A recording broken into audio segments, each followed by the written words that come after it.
Welcome to Place Your Bets, presented by DraftKings Sportsbook. I'm Marino. Excited to be back with John Hein and John Jastrzemski to preview a brand new season in the NFL, a 17-game season, no less. Reputation matters, especially when it comes to management, and the Knicks haven't had the greatest in recent years. I've been covering a lot of these NBA games. I've been there at Barclays Center. I really, truly feel like something special is happening, and I think they know. I think they know they have something good cooking in free agency. Otherwise, they wouldn't have made this trade recently to give up a lot of their assets. The space. I would expect them to be able to win 4 more games than they did last year. You presume that Kyrie Irving is going to be an upgrade over D'Angelo Russell, and on top of that, you got hopefully Karis LeVert healthy the whole year. Dinwiddie's on a contract now. He's feeling nice and secure. The confidence is up. It's got to work out. Over. There you go. I'm betting over on it. Over. Their only weakness seems to be the occasional complacency.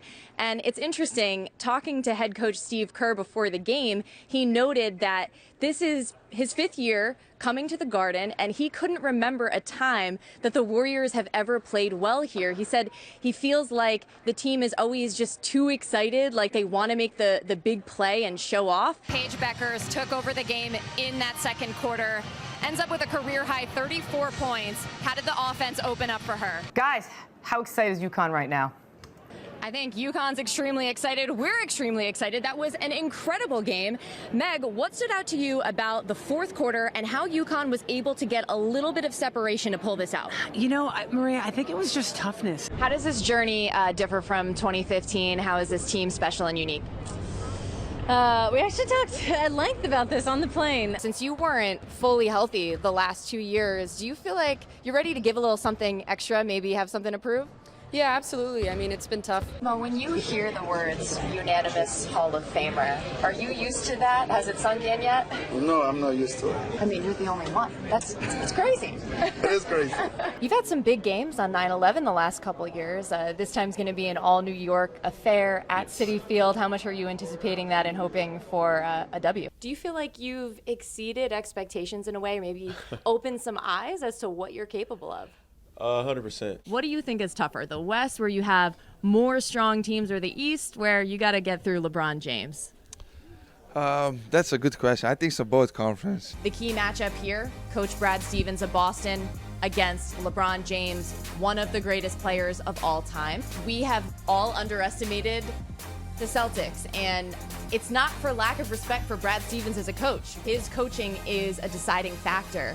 However, I think really what it comes down to is LeBron James will not be denied. He has another gear, and he's shown it time and time again. I have to say, the Sky were probably pretty embarrassed that they dropped Game 1 on their home floor to the underdogs.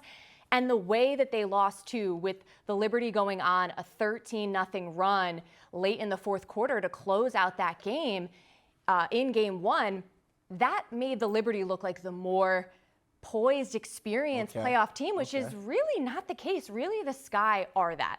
And so they had that extra fuel on Saturday to really come out and make that statement, and boy, did they make that statement. They definitely want to clog up the paint, and that surprisingly is something that they did very well in the first matchup against DePaul. They actually outscored DePaul in the paint, because even though they have Anissa Morrow, this imposing inside presence, DePaul, they tend to go smaller with their lineups and play 4 guards, and that bodes well for UConn, who can match up with them better in that regard. Now, as for the bigs, Chris Daly emphasized today, we need to be physical and we need to get Morrow in foul trouble. Last time out, Morrow was the one that was successfully drawing contact.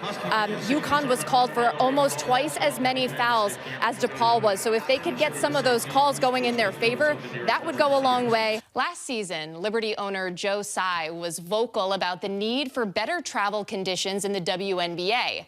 While working with the league on a solution, he also chartered flights for his players. And according to Howard Megdal of Sports Illustrated, was punished with a $500,000 fine. Why? The CBA doesn't allow it.